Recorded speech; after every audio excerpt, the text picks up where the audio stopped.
Les poubelles, et familles n'apporteraient pas de nourriture également. Un de nos confrères français à Bangkok, Luc Citrino. Attentat en Irak, au moins 25 personnes ont été tuées, une centaine blessées dans un double attentat, dont commis par un kamikaze lors d'un match de football dans le nord de l'Irak. Un parlementaire britannique, ancien ministre, attaqué à coups de couteau cet après-midi dans Londres, alors qu'il se trouvait dans sa permanence. Une agression qui semble être le fait d'une personne souffrant de troubles mentaux. La correspondance pour France Info de Christian Roux. Clementine, 54 ans, est un ancien ministre qui a servi sous Tony Blair et sous Gordon Brown, dont il est particulièrement proche. Il y a encore quelques jours, il occupait les fonctions de secrétaire d'État aux Finances avant de redevenir député de base. C'est donc dans sa circonscription d'East Ham, dans l'est de Londres, qu'il a été poignardé à l'estomac alors qu'il tenait sa permanence parlementaire. Le député travailliste a été aussitôt transféré vers l'hôpital le plus proche. Sa vie ne serait pas en danger. Une femme de 21 ans a été arrêtée sur les lieux de l'incident. Selon une source citée par la chaîne Sky News, l'agresseur présumé serait d'origine indo-pakistanaise et pourrait souffrir de troubles psychiatriques.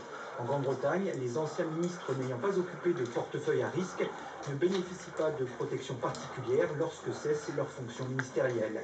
Londres, Christian Roux, France Info. Du football et le suspense jusqu'au bout. Dernière journée de Ligue 2. Metz et Arles-Avignon visent la 3e place et la montée parmi l'élite la saison prochaine. Metz reçoit Vannes et Arles-Avignon Clermont. Le coup d'envoi c'est à 20h30.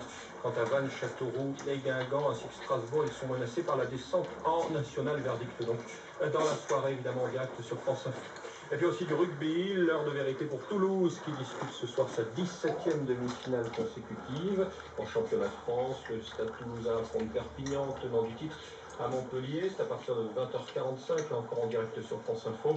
Toulouse qui jouera à la fin du mois la finale de la Coupe d'Europe face à Biarritz. Des cadences difficiles, voire infernales, et un impact sur le physique qu'évoque ici l'arrière Clément Poitreau.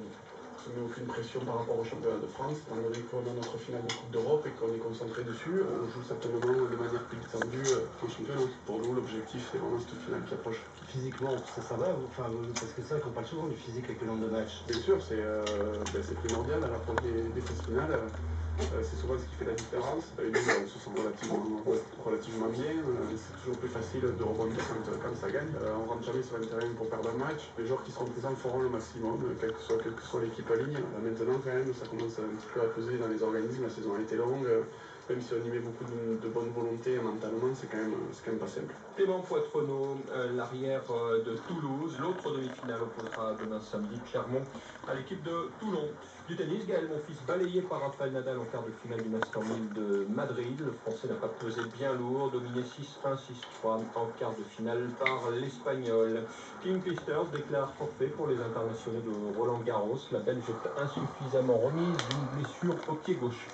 Et puis la croisette, nous irons dans une seconde. Les deux films sud-coréens à Cannes cette année entrent en compétition ce soir. C'est The Housemaid de Sang-soo qui raconte l'histoire d'une gouvernante dans une riche maison bourgeoise que le mari de la famille prend pour maîtresse. 19h13 sur France Info. Quel temps fait-il?